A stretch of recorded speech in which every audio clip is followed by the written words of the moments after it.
نحمدہ ونصلی علی رسولہ الکریم۔ دوستو عزیزو، ایک واقعہ لکھا ہوا ہے،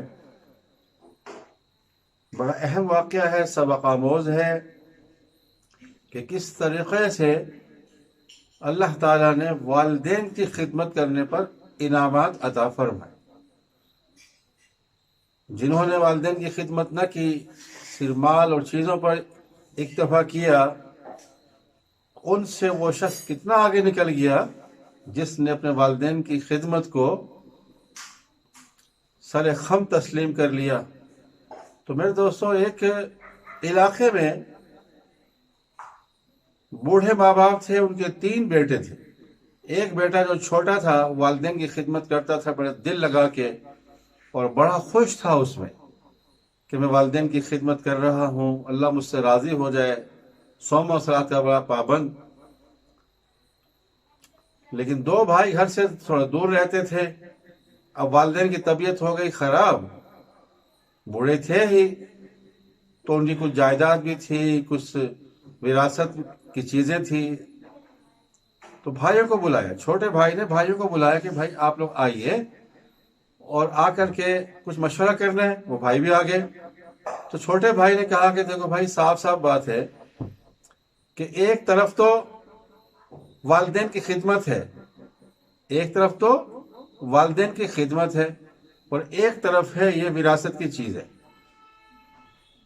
جو وراثت کی چیزیں لیں گے والدین کی خدمت ان کو نہیں ملے گی، اور جو والدین کی خدمت لے لے گا اس کو وراثت کی چیزیں نہیں ملی۔ اب آپ بتاؤ آپ لوگوں کو کیا چاہیے؟ تو اندر سے یہ چھوٹا بھائی تو خود یہ چاہتا تھا کہ والدین کی خدمت مجھے مل جائے، لیکن پھر بھی اس نے مشورے میں رکھ دیا کہ بھائی جو بھائی اپنے ماں باپ کی خدمت کو اپنی ذمہ داری میں لے گا، وراثت سے اس کو کچھ نہیں ملے گا۔ اس لیے اس نے سوال بھی ایسے ہی رکھا۔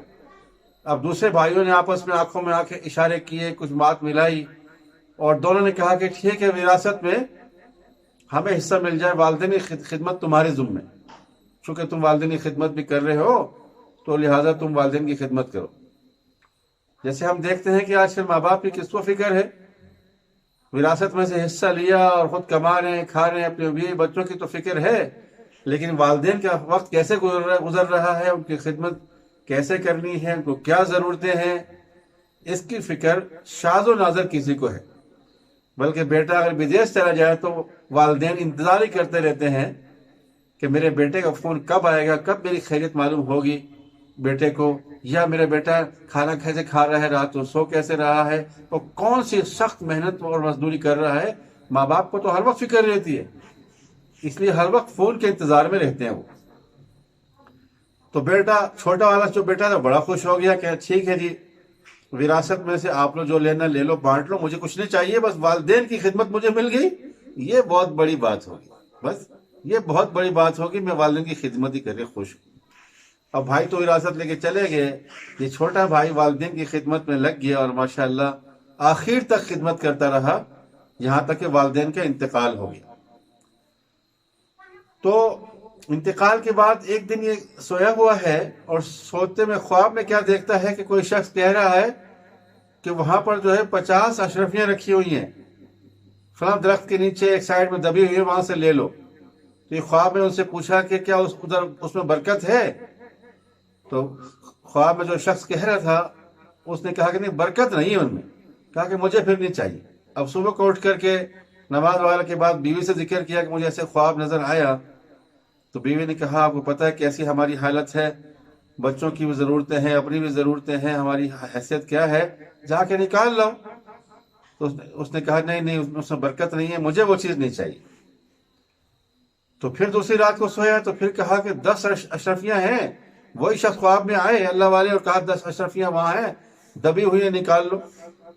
پھر اس لڑکے نے پوچھا ماں کی خدمت کرنے والے نے، ماں باپ کی خدمت کرنے والے نے، کیا اس میں برکت ہے؟ تو خواب میں آنے والے شخص نے کہا کہ نہیں، برکت اس میں بھی نہیں۔ پھر کہا کہ نہیں، مجھے پھر وہ نہیں چاہیے۔ صبح کو بیوی سے تذکرہ کیا، بیوی تھوڑا چلانے لگی اور کہا کہ گھر کے حالات کیسے ہیں، اللہ کے بندے وہ 10 نکال لو، گھر کی ضرورتوں میں پورا کام آئیں گے۔ بیچاری وہ بھی پریشان تھی، کہا کہ نہیں، برکت نہیں ہے، مجھے وہ نہیں چاہیے۔ اب تیسری رات کو پھر وہی شخص خواب میں آتے ہیں اور کہتے ہیں کہ فلاں جگہ پر 2 اشرفیاں ہیں، اور انہوں نے پوچھا برکت ہے کہ ہاں اس میں برکت ہے۔ اب وہ 2 اشرفیاں جا کر نکال لی کہ برکت والی چیز آ گئی، الحمدللہ، بہت خوش ہوئے۔ بیوی نے کہا کہ جائیے بازار سے کچھ اچھا کھانے پینے کا آج سلسلہ ہو جائے، بہت عرصے سے گوشت نہیں کھایا، مچھلی نہیں کھائی، ایسا کرو کہ آج مچھلی لے آؤ ان کی خرید کے، تاکہ ہم اور بچے مچھلی تو کھا لیں، بہت عرصہ ہو گیا۔ اب وہ بازار میں گیا، 2 مچھلی بڑی بڑی لے کر ایک شخص بیٹھا ہوا ہے، کہا کہ 2 اشرفیاں دے دو، یہ 2 مچھلی لے لو، یہ دونوں مچھلی لے کر آگے۔ اب مچھلی کو جیسے ہی اس نے کاٹا ہے، ذبح کیا ہے، گوشت بنایا، دیکھا تو مچھلی کے پیٹ سے ایک موتی نکلا، بہت خوبصورت موتی، اور دوسرے مچھلی کے پیٹ میں سے ویسا ہی دوسرا موتی نکلا۔ اب ایک موتی گھر میں رکھا اور ایک موتی لے کر بازار میں گیا۔ بیوی نے کہا کہ بازار میں جاؤ، سونے چاندی جو جواہرات ہے جو کام کرتے ہیں ان کو دکھاؤ، یہ پتھر بڑا قیمتی لگتا ہے۔ تو جا کر وہاں دکھایا تو شہر کی ساری دکانوں پر پھر لیے، سب دکان والوں نے کہا کہ بھائی یہ اتنا قیمتی بے بہا قیمت والا یہ پتھر ہے کہ ہم اس کی قیمت نہیں دے سکتے، ہم اس کی قیمت نہیں دے سکتے۔ تو دارالخلافہ میں گئے تو وہاں پر بھی کوئی نہیں دے سکا، کہا اسی قیمت صرف جو ہے وقت کا بادشاہ ہی دے سکتا ہے، اور کسی کے پاس اس پتھر کی قیمت نہیں۔ تو بادشاہ وقت کو پتہ چلا، ان کے پاس جب گئے، وہ پتھر اتنا قیمتی تھا کہ وہ جس بادشاہ کے پاس، جس حکومت کے پاس وہ پتھر ہو تو وہ اس کی بڑی اہمیت اور بڑی حیثیت ہوتی تھی۔ فوراً کہا کہ میں لوں گا، تمہیں کتنا پیسہ چاہیے؟ اس کی قیمت تو ہم نہیں دے سکتے، لیکن ایسا ہے کہ 30 خچر سونے کے بھر بھر کے تم لے جاؤ میرے خزانے سے، کہ ایک موتی کی قیمت ہے۔ تو یہ لڑکا جو ہے 30 خچر بھر کے سونے گھر لے آیا۔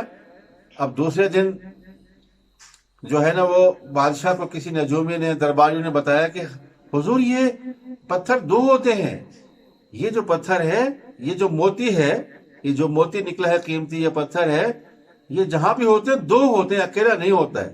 تو اس شخص کو بلایا جائے، اس کے پاس ایک ضرور ہوگی، جوڑا ہونا چاہیے۔ تو بادشاہ وقت نے پھر بلایا، بھائی تمہارے پاس ایک اور ہے؟ کہ ہاں ایک اور ہے۔ اس کو بھی بیچو گے؟ کہ بیچ دوں گا جی، لیکن اب قیمت میری مرضی کی ہوگی۔ پہلے آپ نے 30 خچر کہا تھا، اب مجھے 50 خچر چاہیے، تو میں یہ دوں گا۔ بادشاہ نے کہا ٹھیک ہے، ہم 50 خچر دیں گے، تم یہ موتی ہمیں بیچ دو۔ گویا دوسرا 50 خچر میں سونے کے بھر بھر کے نکالے لے گیا، اور جو ہے وہ موتی بادشاہ کے حوالے کر دی۔ اب بتاؤ، جس نے والدین کی خدمت کی اور والدین کی خدمت کو اپنا لیا، مال کی قربانی دے دی، وراثت کی چیزوں کی قربانی دے دی، اس کے ساتھ اللہ نے دنیا میں کیسا معاملہ کیا کہ 50 سونے کے خچر بھرے ہوئے اس شخص کو مل گئے۔ اب بتاؤ، علاقے میں اس سے بڑا مالدار پھر کوئی نہیں تھا۔ تو میرے دوستو عزیز، والدین معمولی چیز نہیں ہے، یہ بہت بڑی چیز ہے۔ وہ والدہ ہی تو تھی جن کی خدمت کی برکت سے موسیٰ علیہ السلام کو یہ کہا کہ تمہارا پڑوسی جنت میں وہ فلاں بازار والا قصائی ہوگا۔ بتاؤ، پتہ چلا کہ ماں دعا دیتی ہے جب وہ خدمت کر لیتا ہے، وہ کہتی ہے کہ اللہ تمہیں موسیٰ علیہ السلام کا پڑوس نصیب فرمائے جنت میں، اور ماں کی دعا قبول ہو گئی۔ موسیٰ علیہ السلام جب جایا کرتے تھے کوہ طور پہ، تو ان کی والدہ کا انتقال ہو گیا، تو پھر جو ہے اللہ نے فرمایا موسیٰ تمہارے پیچھے اٹھنے والے جو ہاتھ تھے اب نہیں رہے ہیں، لہٰذا اب سنبھل کے آیا کرو، جوتے اتار کر آیا کرو اس جگہ پر جہاں میری تجلی ہوتی ہے، میری تم سے بات ہوتی ہے، ہم کلام ہوتا ہوں، اب سنبھل کے آیا کرو، کہ تمہارے پیچھے اٹھنے والے ہاتھ جو ہے اب نہیں رہے۔ تو میرے دوستو، کیا سبق ملا ہمیں اس واقعہ سے؟ کہ والدین کی خدمت بہت بڑی چیز ہے۔ اللہ کے رسول نے فرمایا جیسے وقفوں میں کہ میں نماز پڑھ رہا ہوں اور میری والدہ پیچھے سے آواز دے محمد، تو میں نماز توڑ کر فوراً والدہ کے پاس جاؤں گا، جی میری امی، جی امی حضور۔ اتنی زبردست اہمیت ہے۔ فرمایا کہ ماں کے قدموں کے نیچے جنت ہے، اور باپ جنت کا دروازہ ہے۔ ماں کے قدموں کے نیچے جنت ہے اور باپ جنت کا دروازہ ہے۔ تو جنت بھی چاہیے اور وہ دروازہ بھی چاہیے جس میں سے گزر کر جنت میں جانا ہے اور رہنا ہے۔ اس لیے میرے دوستوں، ماں اور باپ کی قدر کر لو، یہ ایک بار ملتے ہیں پھر ملنے والے نہیں ہیں۔ آج ہم